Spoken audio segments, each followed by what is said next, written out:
The concept was largely ready back in 2022. I had already presented it then and announced an imminent launch. Unfortunately, a group under the management of a traitor integrated into our team constantly distorted the picture. I had received unreliable data about the current situation, which led to incorrect decisions. We couldn't transition to a normal working mode. It was constant chaos. We were already reacting to emergencies instead of calmly analyzing the situation and moving forward systematically. We had been working in this mode right up until the final hack, which was largely made possible precisely because of this never-ending race. But you noticed something was wrong with the team, didn't you?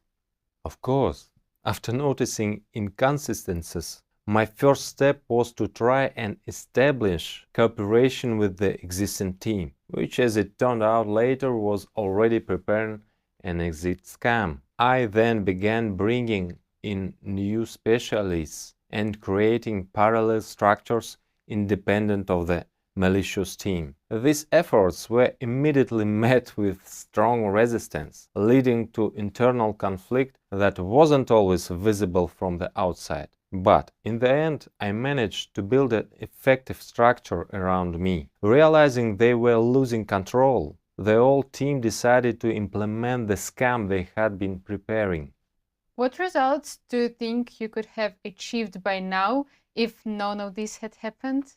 We were already growing very quickly. Development was progressing at full speed. But the traitors disrupted our progress at the worst possible moment. In the fall of 2024, a powerful bull market has just begun to activate. And we've always known how to use such moments for a major leap forward. If I hadn't been robbed, if we had been able to maintain that momentum over the past 7 months, we would have had significantly more resources by now. And we know how to use resources to level up the business, give people more tools, more opportunities. What happened?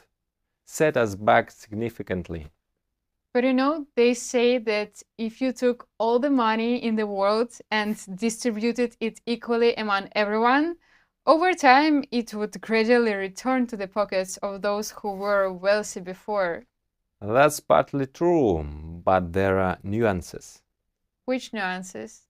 Not all wealthy people are enterprising. Those who acquired wealth without enterprise would be completely lost in such a situation. Nothing good awaits them because global redistribution brings new opportunities for active people, not those who are used to parasiting the system. The most successful are those who are ready to adapt to changes, continuously learn and apply new knowledge in practice, and those with the courage to bring new ideas to life, because creation always requires boldness. These are all universal conditions for success in today's world.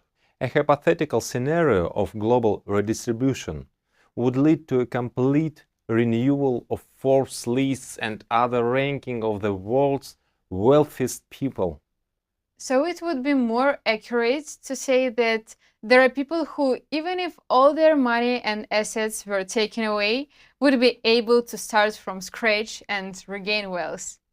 Absolutely. These people's wealth results from their personal qualities, which cannot be taken away. It's their understanding of economic principles, business thinking, and ability to adapt and create. It's their social capital and their talent for building new connections. Only short-sighted people who don't understand this would try to steal a company like this. They still won't be able to achieve anything with it. They tried to win over the community, but were unsuccessful. They tried to run a business, but lacked a fundamental vision. They do not understand that a business is more than just mechanisms and processes. And the money they stole, I'm sure, it will bring them nothing but misery, if it hasn't happened already. For money to improve and bring harmony to life, it must be earned honestly. These people thought they had taken everything from me, and I wouldn't be able to get out, but instead, we became even stronger and more efficient. So every cloud has a silver lining. It seems so. We managed to perform a complete reset. We would have inevitably come to the same changes and division into different companies, but gradually. As a result, all this transformation happened quickly and fundamentally. Metaverse, its concept, has finally been refined to an optimal state, taking into account the accumulated experience with a clear understanding of necessary changes and adjustments. We've rebuilt all programs and brought them to a level where essentially there is nothing left to improve. All that remains is to build.